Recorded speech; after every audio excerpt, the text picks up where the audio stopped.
Somewhere in your first years of life, you learned to walk. You learned to speak a language from nothing. You loved, you feared, you discovered an entire world for the first time. And you remember none of it. Try to recall your very first memory. For almost everyone, it arrives around age 3 or 4. And everything before it is a blank. Years of intense formative experience simply gone. Scientists call this infantile amnesia, and it may be the strangest hole in human memory. The first clue lies in the architecture of the infant brain. Deep inside sits a small, seahorse-shaped structure called the hippocampus. It is the brain's memory factory, the place where fleeting experiences are turned into lasting, long-term memories. In a baby, the hippocampus is not finished. It is still wiring itself, still growing the circuitry it needs to bind an experience into a permanent record. The camera is running, but there's no one yet to develop the film. So, very young children can absolutely form memories in the moment. A 1-year-old remembers your face, remembers words, remembers routines. But these early memories are fragile. Without a mature hippocampus to consolidate them, most simply fade before they can become permanent. But there's a deeper and far more surprising reason. For decades, it was a mystery, until neuroscientists discovered something counterintuitive about how baby brains grow. In the infant hippocampus, brand new neurons are being born at an explosive rate. This process is called neurogenesis, and babies produce these cells faster than at any other time in life. More brain cells sounds like it should mean better memory. The opposite is true.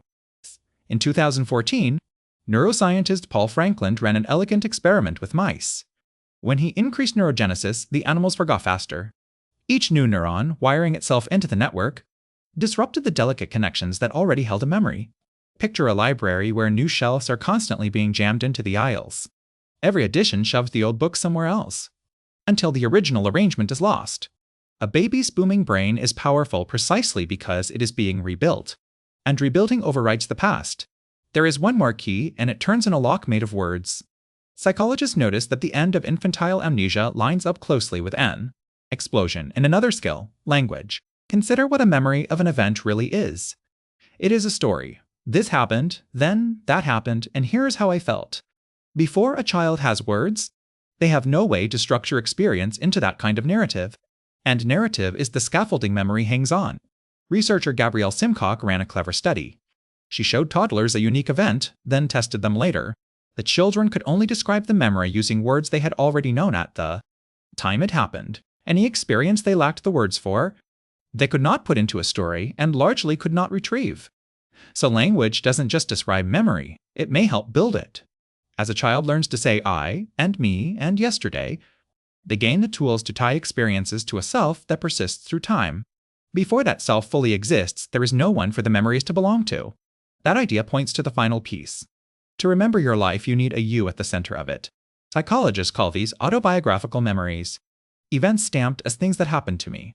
Somewhere around age 2, children pass a famous test. A spot of rouge is secretly placed on their nose, and they're shown a mirror. Younger babies reach for the mirror. But around 18 to 24 months, the child reaches for their own nose, realizing for the first time, that's me. This dawning sense of self is the anchor autobiographical memory needs. Before a stable I exists, experiences have no owner to file them under. The memories may form, but they drift, unattached, and slip away.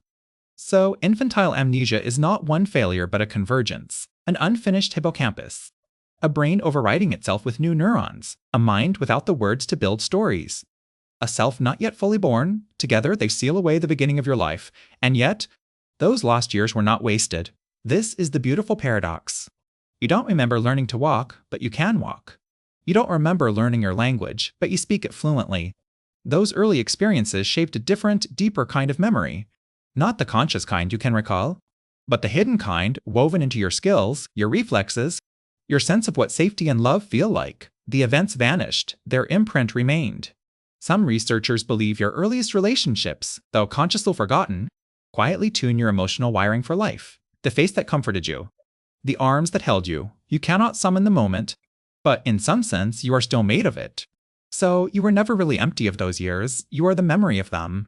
Everything you learned before you could remember became not a story you tell, but the person telling it. The first chapter of your life was written in a language you can no longer read, but its meaning never left you. If you want more journeys into the hidden workings of your own mind, subscribe. There is so much more beneath the surface.